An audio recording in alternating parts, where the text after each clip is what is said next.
सितंबर की पहली तारीख थी। लाहौर की फिजाओं में एक अजीब सी बेचैनी थी। लोगों के चेहरों पर संजीदगी और आंखों में एक अनजानी फिक्र थी। रेडियो पर ऐलान हुआ, भारत ने हमला कर दिया है। मेरे दिल में एक आग सी भड़क उठी। मैं सिपाही अबदाल रहमान पाक फौज की पंजाब रेजिमेंट में शामिल था। छुट्टी पर घर आया था, मगर वतन की पुकार ने सब कुछ भुला दिया। 2 दिन के अंदर अंदर हम फ्रंट लाइन पर पहुंच चुके थे। वाहगा की सरहद पर गोलों की गूंज, टैंकों की गरज और तोपों की आवाजें फिजा को चीर रही थीं। मगर हमारे दिल में सिर्फ एक ही जज्बा था, लबी किया वतन। हमारे कमांडर ने कहा, ये जंग सिर्फ बंदूकों से नहीं जीती जाएगी, ये ईमान, हौसले और कुर्बानी से जीती जाएगी। एक रात दुश्मन ने शदीद हमला किया। अंधेरे में गोलियों की बौछार ने हर शय को लर्जा दिया।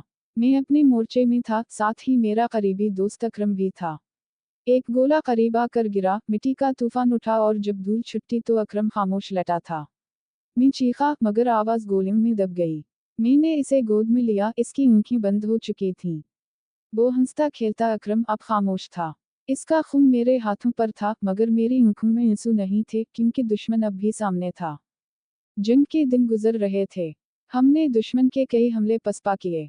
चौंडा का मैदान, जहां दुनिया की सबसे बड़ी टैंकों की लड़ाई हुई, हमारे हौसलों की जीती जागती मिसाल बन गया। दुश्मन ने समझ लिया था कि ये सिर्फ एक फौज नहीं, एक कौम है जो लड़ रही है।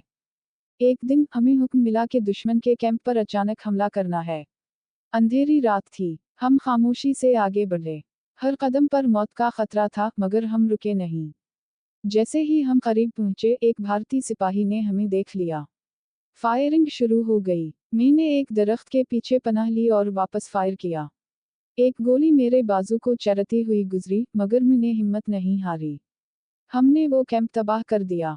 जंग का खात्मा सितंबर 23 को हुआ। अक़वाम मुत्तहिदा की मदाखलत से दोनों मुल्कों में जंग बंदी हो गई। हम वापस अपने कैंप लौटे, मगर दिल में वो सब चेहरे थे जो हम पीछे छोड़ आए थे। अकरम, रिजवान और ना जाने कितने ही जवान। आज जब मैं रिटायर हो चुका हूँ, अपने पोते को ये कहानी सुनाता हूँ। वो पूछता है, दादा आपको डर नहीं लगा? मैं मुस्कुरा कर कहता हूँ, डर तो था बेटा, मगर वतन की मोहब्बत इससे कहीं बड़ी थी।